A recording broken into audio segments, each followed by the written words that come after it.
¿Me permites cómo funciona? Okay. Gracias. Buenas tardes.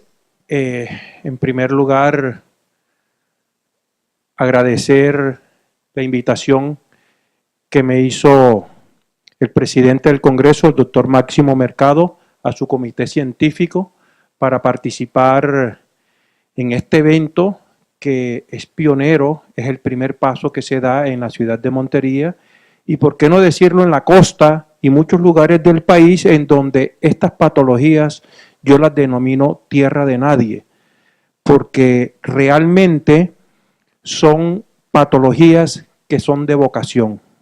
Esto no le gusta a todo el mundo.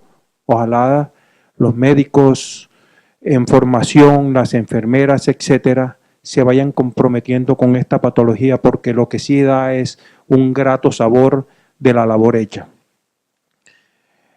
A mí me corresponde hablar de injertos de piel y colgajos de piel, colgajos cutáneos.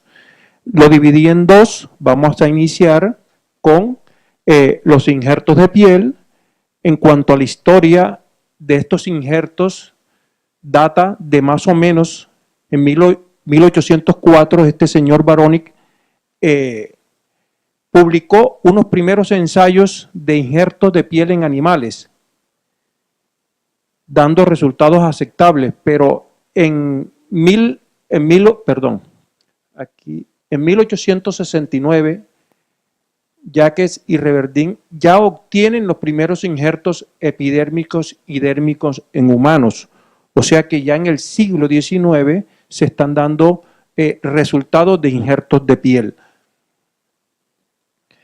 En cuanto a las generalidades, un injerto es un segmento o tejido que se separa de una zona que se denomina donadora y se lleva a otra o se transfiere a otra zona llamada zona receptora, de la cual va a nutrir ese segmento de piel, el cual se separa de su aporte sanguíneo. Vamos a hacer la clasificación de los injertos según su procedencia, según su composición, espesura y forma. Según su procedencia, encontramos el autoinjerto, que es del mismo individuo. Es ese paciente que encontramos con una lesión en un miembro inferior o en cualquier otra parte del cuerpo, tomamos piel de un área sana y lo llevamos a esa zona a injertar. El isoinjerto es entre individuos genéticamente iguales. Son aquellas personas que están en una misma bolsa y la condición genética es igual. Yo aquí me hace recordar que cuando estaba en la época de formación, un señor sacerdote sufrió una quemadura de un 70% y su hermano genéticamente idéntico fue el que donó la piel y fue exitoso ese paciente. El homoinjerto o aloinjerto es entre individuos de la misma especie, pero no genéticamente iguales. Y el heteroinjerto o senoinjerto es entre individuos de diferentes especies. Según la composición, en simples es un solo tejido, en el caso de la piel, de la epidermis. Compuestos, dos o más tejidos, puede llevar músculo, tejido celular subcutáneo, fascia, hueso, cartílago, etc. Y estos son algunos de los tipos de injertos: epidérmicos, dérmicos, faciales, fasciocutáneos, tendinosos, cartilaginosos. Realmente se puede injertar casi todas las estructuras del cuerpo humano. La clasificación según la espesura es el grosor del injerto. Espesor parcial está formado por epidermis más dermis y el espesor total está formado por la epidermis más los tejidos del tejido celular subcutáneo. Aquí encontramos, vemos cómo podemos esquematizar aquí la parte epidérmica y el espesor grueso, la parte que corresponde a la dermis y a la epidermis y a la dermis. Entonces, El espesor parcial, encontramos injertos que van de 0.15 micras alrededor de las 0.15 micras. Es un injerto totalmente delgado, transparente. Luego encontramos un injerto parcial de espesor intermedio que está alrededor de las 0.45 micras. El grueso está menos de 0.6 micras y el espesor total es mayor de 0.60 micras. Estamos hablando de que en 1 milímetro de piel encontramos esta escala en micras. O sea que son injertos extremadamente delgados.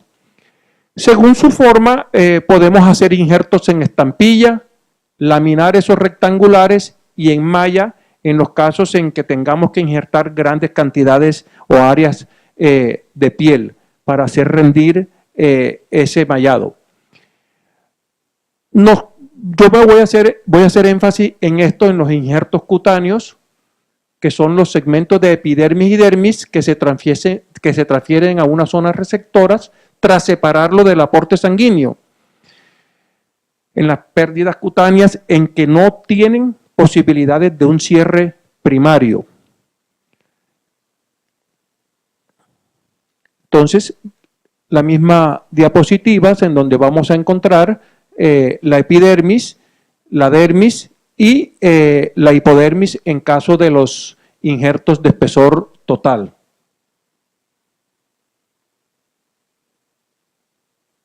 La epidermis, dermis y la hipodermis, que ya tiene todo lo que es la parte de las estructuras arteriales y venosas y también los nervios. Bueno, la indicación, cerrar cualquier herida con pérdida de piel en buenas condiciones del lecho receptor para que la integración del injerto sea óptima. Heridas de cara en cualquier parte del cuerpo en las zonas de flexión, tratamiento de las quemaduras. Realmente aquí tiene una aplicación los injertos de piel para el tratamiento de las quemaduras cuando son quemaduras que ya pasan de un segundo a un tercer grado y hay grandes pérdidas tisulares. El reemplazo de mucosa, cierre de la dura madre, pericardio, pleura. Realmente los injertos los podemos aplicar en cualquier zona del cuerpo donde tengamos una zona expuesta que no dé para un cierre primario. En cuanto al injerto total de piel, encontramos zonas donadoras o dadoras detrás de la oreja, en el párpado superior, en la zona supraclavicular, en los pliegues de flexión, en la ingle, etcétera, etcétera. Todas estas zonas son zonas donadoras para hacer injertos de piel de espesor total. Estos injertos no son tan grandes, son pequeños porque cuando uno reseca la elixir de piel, la sutura que uno hace de la zona donadora es directa. Los injertos de piel de espesor parcial es toda la superficie del cuerpo más o menos en condiciones planas. Por ejemplo, el muslo, la pierna, el brazo, antebrazo, abdomen, glúteos. Uno puede utilizar piel de cualquier área del cuerpo. Cuando tenemos un gran quemado y solamente quedan las palmas de las manos o la área cabelluda, entonces nosotros tomamos piel cada 8 días, cada 15 días de allí en la medida que vaya petilizando y vamos injertando en las zonas para poderle de pronto salvar a un paciente. Aquí están las áreas de las zonas donadoras donde podemos sacar piel en la espalda, en los muslos, en los brazos, etc. La supervivencia de los injertos depende de varios factores. Un factor muy importante es la vascularización del área receptora, es decir, que ese lecho receptor esté en unas condiciones ideales de granulación y de limpieza para que pueda integrar ese injerto adecuadamente. Aquí encontramos que hay una primera fase que se llama fase plasmática de inhibición, en donde los contenidos serosos del suero hacen que ese injerto sobreviva las primeras 48 horas y después del segundo o tercer día hay una invasión de los capilares del cuerpo hacia el injerto y después del cuarto o quinto día ya hay una anastomosis de los vasos del injerto con los vasos del lecho receptor. La toma de injerto de espesor total se obtiene de forma elíptica, como lo dije, con bisturí, y encontramos varias zonas, como detrás de la oreja. Ese injerto hay que prepararlo, desgrasarlo un poco y en algunas condiciones hacerle unos orificios de mallado para que de pronto sean orificios de escape de secreción de los tejidos en el área a injertar. Se pueden formar hematomas, seromas, etcétera, y este mallado nos sirve para eso. La preparación de los injertos de la piel del espesor parcial, utilizamos los instrumentos que generalmente son las cuchillas, los dermátomos, encontramos pues el de Humby, el de tambor, el eléctrico. Fueron muchos los que inventaron. En 1939 Payet ya inventó este dermátomo, que es el que usamos en la actualidad como dermátomo manual. Luego, pues, inventaron en el 1948, Brown inventó el eléctrico, y de gran uso, por supuesto, el de tambor, que ya no tiene casi, está en desuso. Y en cuanto a la técnica quirúrgica de la toma del injerto, lo más importante es una zona receptora adecuada, un buen dermátomo y una técnica quirúrgica muy adecuada.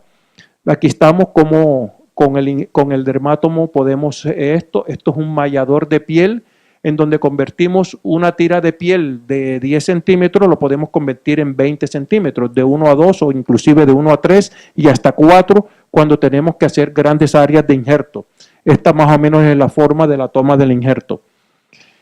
Los cuidados postoperatorios, hay que inmovilizar el injerto cuando son áreas en pliegues de flexión, en la cara, en algunas áreas, se puede inmovilizar con apósitos atados, con capitoneo, para que el injerto esté en contacto íntimo con el lecho receptor, utilizar férulas en las áreas de flexión, estar evaluando el paciente después de la primera curación para que no se formen los seromas, hematomas, infecciones. La primera curación en injerto yo personalmente lo hago entre el 5º y el 7º día. Complicaciones, pues los más frecuentes son los hematomas, seromas, la infección y el rechazo del injerto por cualquier circunstancia no idónea del lecho receptor, vascularización, etc. Vamos a ver unos casos. Yo quiero hacer énfasis en estos casos porque estos son casos en que multidisciplinariamente hemos trabajado con CATS, el Centro de Atención y el Tratamiento de Heridas, en que ya hicimos un vínculo laboral, es decir, de vocación, diría yo, porque esto es porque a uno le gusta mucho, y este fue el primer paciente que me remitió el doctor Máximo Mercado. Fue un paciente con una quemadura de un exhausto de la moto. Cuando el paciente llega a las manos de CATS, realmente ellos son los que hacen la labor, diría yo, sucia. A mí realmente yo soy un príncipe porque el paciente me llega de esta forma, totalmente preparado para colocar un injerto. Preparar a este paciente significa hacer terapia BAT, hacer apósitos, limpieza, preparación de esta área sucia, que no esté contaminada, que no esté infectada, etc. Pero cuando ya llegan estas condiciones, son unas condiciones idóneas para colocar un injerto y que esa técnica de colocar el injerto sea idónea en el 100%. Vamos a ver cómo hacemos. Vamos a darle un doble clic aquí para... Este es el paciente que llegó en unas condiciones, se quemó y estuvo en el tratamiento de limpieza. Llegan esas condiciones muy idóneas y no, aquí en el video. Dale doble clic, por favor. Acá, dale acá. O no sé dónde, dale. O la flechita. ¿No te funciona? En la memoria, por fuera, si quieres, está para que lo... porque es interesante ver cómo llega el paciente a la unidad integral de cirugía. Este paciente llega, ya está preparado totalmente por CATS, ya llega con exámenes laboratorios, con valoraciones, allá se resecciona el paciente, se le hace su historia clínica, se hace valorar por el anestesiólogo y posteriormente ya lo sometemos a cirugía. Son pacientes que manejamos ambulatoriamente,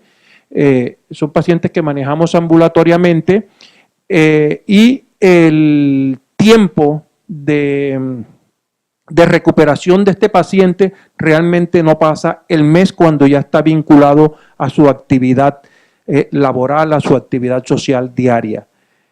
Vamos a mirar si podemos ver el video porque ahí viene un recuento un poco rápido de qué es lo que hacemos realmente, porque los demás son los casos que nos ha enviado CATS.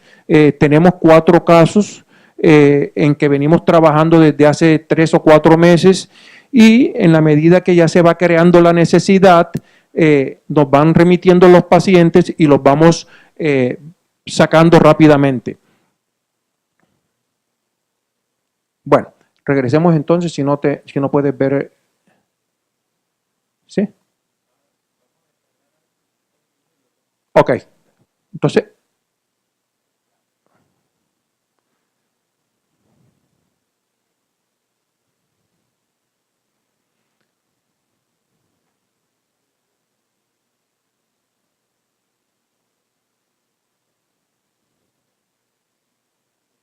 bueno, este es el paciente con la primera curación que hacemos 7 días después. Como podemos ver, un injerto integrado, yo diría en el 100%. Pero miren, cuando yo le hablaba a ustedes de las posibles complicaciones que se nos podían presentar, aquí tenemos un paciente que en el momento de pronto de colocar el injerto nos sangró un poco, no hicimos terapia compresiva con agua oxigenada y aquí tenemos unas áreas como de sangrado interno y de agüita. Estos pacientes uno le hace una pequeña incisión, les evacúa, esta es la zona donadora en el muslo del paciente y la cura al 12º día. 4 días después ya se deja el paciente descubierto, se retiran las grapas o los puntos de apósito capitoneado. Esta es la zona, ya se ha caído el apósito oleoso o de gasa furacinada o de tulgrasum, etcétera, y en 8 o 10 días eso se ha caído. Encontramos un paciente que 3 meses después ya está integrado en su vida social. Es un paciente que estuvo cuando sufrió su quemadura. Su quemadura estuvo casi 2 meses en cama de un lado para otro hasta cuando ya llega a terapia. Acá CATS le inician sus terapias BAT y apósitos, etcétera, en áreas de limpieza y el paciente muy agradecido ya está laborando en su actividad. Este es un segundo caso de una señora 7 años y medio con esta lesión. Es una paciente diabética, obesa, con problemas de vascularización, etcétera. Tenía esta lesión cuando me llega, una lesión muy bien presentada. Para la aplicación del injerto, le colocamos un injerto más o menos en una superficie de un 1%. Y estos son ya 7 días después. 7 días después, la zona donadora, cómo se va recuperando con las cremas oleosas, etcétera, para que no rasque. Y ya es una paciente que tiene una integración del injerto 15 días después. Y la paciente que tenía 7 años de limitación, en un mes, esta paciente ya está caminando, muy agradecida, fue con su hijo, y podemos adelantar esos pacientes que están con limitaciones grandes en sus casas, en las clínicas, y los podemos sacar más adelante. Podemos ver el video. Para que vean la forma en cómo nos llega el paciente, lo que hacemos, desbridamos el área de resectora, le hacemos un Friedrich, que es el recrudecimiento de los bordes de la lesión, quitar un poco los tejidos de granulación, hacer la toma del injerto manualmente, porque no tenemos dermatómetros eléctricos, en las áreas hospitalarias los hay. Eh,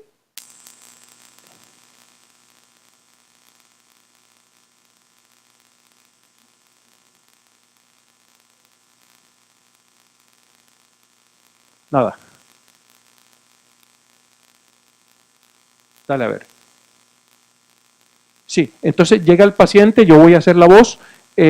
Aquí tenemos el paciente con esta lesión por quemadura por exhausto de moto, ya preparado. La toma del injerto, es un injerto de espesor parcial, intermedio, muy delgado. Uno tiene la posibilidad de hacer todas las tomas porque hay una buena área donadora. Luego preparamos la zona receptoras, recrudeciendo los bordes, raspando esa área de granulación que nos va a impedir que se integre muy bien el injerto. Le hacemos también unos huequitos para que pues la sangre y el contenido de líquidos drene por esos huequitos y no se formen los hematomas y vaya a haber alguna forma de rechazo del injerto. Aquí estamos quitando la piel. Y finalmente, ya cuando ya tenemos toda la preparada, fijamos el injerto con grapas y hacemos un apósito capitoneado o un apósito atado. Inmovilizamos el paciente un poco y el paciente termina y se va a casa. Esto se hace con anestesia raquídea de la manera más invasiva posible. Eso era el video que quería mostrarles. Vamos a seguir con un tercer caso.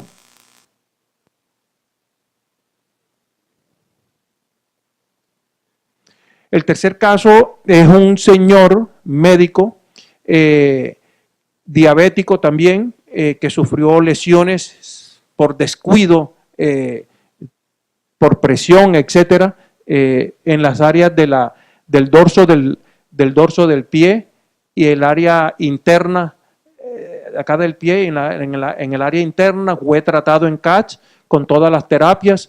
Realmente en un tiempo récord lo fueron sacando adelante. Esto fue epitelizando por segunda intención y nos quedó un área pequeña y un área en la cara interna del pie que posteriormente sellamos con un par de injertos, uno aquí y otro aquí, estos 8 días después, y 15 días después ya tenía este injerto totalmente integrado.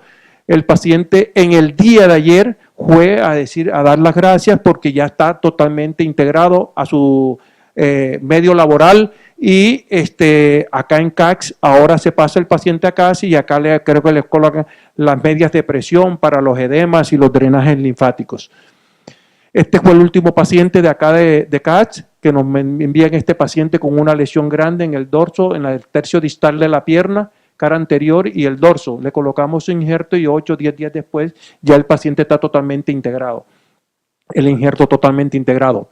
El futuro de los injertos, pues por supuesto, los sustitutos de piel homólogos, heterólogos, el Biobrane, los sintéticos, las pieles de cerdo, etcétera, los sustitutos biológicos y por supuesto el cultivo del queratinocito, que es ya la vanguardia del tratamiento de las quemaduras, de las grandes lesiones a injertar. También tenemos otros tipos de injertos de dermis, grasa. Solamente traje esto para mostrar un ejemplo en una paciente que sufrió un gran trauma con fracturas de la órbita, en donde hubo una pérdida del volumen de esta área. Le hicimos un injerto graso y buscamos una compensación más o menos idónea de su cara, viendo que más o menos hay una simetría en ella. Continuamos con los colgajos cutáneos. ¿Qué son los colgajos cutáneos? Hablemos un poquito, que es un segmento de piel y tejido celular subcutáneo que se moviliza parcial o totalmente de una parte del cuerpo a otra, pero que mantiene su propia vascularización durante el proceso de transferencia a su nueva área receptora. Hablando un poco de la historia, los colgajos son tan antiguos en la cirugía plástica reconstructiva como la misma humanidad. 2000, 3000 años antes de Cristo ya se encontraron manuscritos, papiros, en donde esquematizaban ya reconstrucciones de la nariz. Los indios, el gran colgajo indio para la reconstrucción de la nariz, ya encontraron en papiros este colgajo frontal. 700 años el emperador Justiniano en Roma, en una pelea se le lleva la nariz y él está en un esquema que ya está reconstruido con un colgajo indio, y estamos hablando 700 años después de Cristo, perdón, esto es antes de Cristo. En el siglo XIX, el siglo XX es cuando resurge la cirugía plástica reconstructiva, el financiamiento de la cirugía reparadora, con las guerras, etcétera, etcétera, y son los grandes cirujanos los que ya le dan una fuerza a la invención de los colgajos, el colgajo tubulado. En el 1917, en el 18, el colgajo bipediculado, en el 60 este señor hizo los estudios de grandes territorios vasculares, en la década de los 70 ya hay tratados de colgajos musculocutáneos por Vázquez y Pérez González. Aquí está el Miguel Ticochea, cirujano plástico colombiano, que fue el que pasó las fronteras de Europa, Latinoamérica, con unas grandes invenciones de colgajos cutáneos. Pero Mathis y Nahayen en 1980 ya publica el atlas de colgajos musculocutáneo, que son los que nosotros aplicamos en la actualidad. En la década de los 80 hacia adelante ya viene el advenimiento de la microcirugía, que son los colgajos libres con anastomosis microvasculares, y esto es lo que realmente ha revolucionado la parte de la cirugía plástica, que sin lugar a duda ha ocasionado el desarrollo de la especialidad. Voy a ir un poco más rápido. La clasificación según la vascularización de los colgajos se clasifican en axial, azar o contingente, insular y libre. Esto es la clasificación según. El axial es el que lleva un vaso a lo largo de todo el colgajo a rotar o a traspolar. Lleva una arteria y una vena y es de máxima seguridad. Hay que conocer muy bien la anatomía, hay que conocer muy bien toda la parte de fisiopatología del cuerpo, de la irrigación, etcétera, para poder tener. Ese segundo contingente se nutre por un plejo dérmico subdérmico. El tercer tipo de colgajos insular está separado, pero se mantiene en la irrigación o la alimentación de este colgajo, se mantiene por sus vasos axialmente en una isla. Y lo último, como les dije, que esto es la revolución, es el colgajo libre microquirúrgico. Eso es en cuanto a la clasificación vascular, por irrigación vascular. En cuanto al trayecto movilizar, los clasificamos en dos: colgajos cutáneos locales y colgajos cutáneos a distancia. Los colgajos cutáneos locales los clasificamos en dos: los que rotan sobre el mismo eje, sobre el mismo pivote, y los que avanzan sobre su mismo eje. Entonces, unos se llaman de avance y otros son de rotación. Rotación, transposición, interpolación, y los otros son de avance en VY, VY, bipediculados, etc. Aquí tenemos solamente esquematizando los ejemplos, que un área a rotar un colgajo, uno lo rota aquí y uno cierra un área que de pronto, estos son otros tipos de colgajos de transposición, ¿sí? Lo pasamos y lo pasamos, pero siempre pediculado en su aporte vascular. Este es el de interpolación, en que pasamos una área de piel por encima de la piel y luego, cuando ya se haya integrado, lo regresamos a su estado anterior. Están un poquito en desuso porque ya hay unos colgajos, y este es el de avance. Nosotros avanzamos hacia la lesión. Ahora vamos a poner unos ejemplos para que ustedes vean de qué se trata. La clasificación de los colgajos son locales y los otros son a distancia, que son aquellos que se toman los tejidos lejanos al defecto. Hay directos, indirectos y los colgajos libres. Esto es un colgajo directo. Caramba, hoy día, si no tenemos el recurso de la microcirugía, podemos hacerlo. Podemos hacer un colgajo cruzado aquí directo, o meter la mano, un dedo denudado porque el anillo se peló el dedo, y uno lo entierra en el abdomen y uno le da la cobertura cutánea a ese dedo. Esto es un colgajo indirecto, en donde primero lo pasamos al brazo y después de que se haya nutrido durante 20 días, lo podemos transponer a una extremidad inferior, a la cabeza, etcétera, y podemos solucionar problemas que realmente en algunas áreas no tienen solución sino con esto. Y lo último es el colgajo libre, que ya eso es seccionando una área del cuerpo para con una anastomosis microvascular, llevarlo a otra parte del cuerpo. Las indicaciones, pues cierre de herida con un lecho vascular pobre, la reconstrucción de caras, de rasgos faciales, traumatismos, acolchamiento de las prominencias óseas, como decía el doctor Mercado. Muchas veces tenemos úlceras por presión y necesitamos transportar allá un buen tejido acolchonado para que no haya tanta presión de la parte ósea a los tejidos blandos.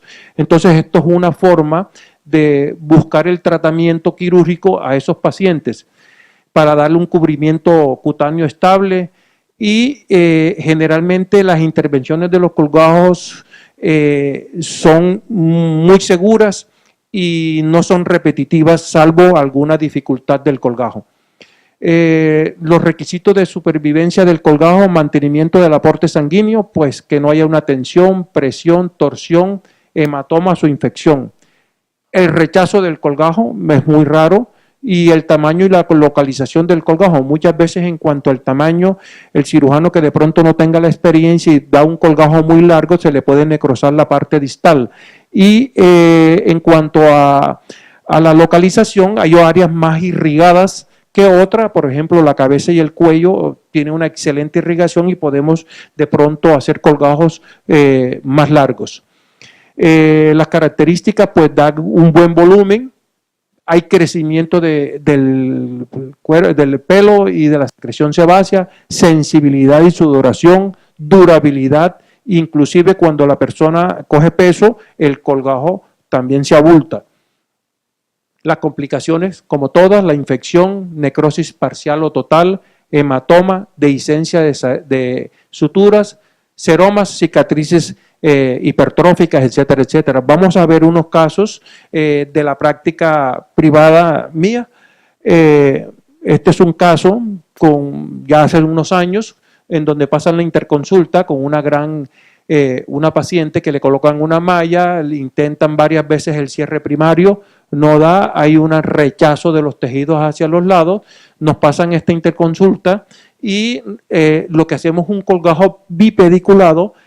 Hacemos un colgajo bipediculado en donde descargamos aquí en esta zona donde se ve la línea roja, hacemos un corte y levantamos esta zona que está pediculada en la parte proximal y distal. Ese es el aporte sanguíneo que tiene este colgajo. Lo movilizamos hacia el centro, hacemos la misma maniobra del otro lado y podemos ver que la zona que queda después de levantar el colgajo, se le puede colocar un injerto de piel y solucionamos un problema de magna complicación, que era una pared abdominal totalmente Este paciente tenía una colostomía y el paciente salió adelante. Hablando de los pacientes del doctor Máximo, las úlceras por presión aquí en el área sacra. Este es un paciente que se cayó de un caballo hace unos 20 años, muy joven, y hizo una úlcera por falta de manejo, de prevención. Me pasan la interconsulta y yo lo que he ideado es hacerle un colgajo de avance bilateral. El aporte sanguíneo depende de la profundidad porque él no se separa todo, él queda anclado a los tejidos profundos para la vascularización del colgajo. Este paciente se le rotan los dos, queda como una setaplastia y son unos meses después, el paciente totalmente restaurado. Hace 3 o 4 meses este paciente me envió una foto de 22 años y todavía conserva su cirugía con mucho cuidado, porque él quedó cuadripléjico. Un paciente inclusive que manejamos con el doctor Mercado, este paciente hace unos años estaba para amputación porque tenía una osteomielitis muy grande de esta zona, le habían colocado una placa, fracturas, un accidente que tuvo. Nos pasan la interconsulta y le diseñamos un colgajo dorsal para la cobertura muscular y de piel de esta área. Hicimos eso, pero nos dio para la cobertura muscular y la isla de piel la cogí para cubrir otra área. Y en esta área de aquí, cruenta, hice un injerto de piel, le coloqué un injerto de piel y al paciente le solucionamos su problema y no se le amputó su miembro.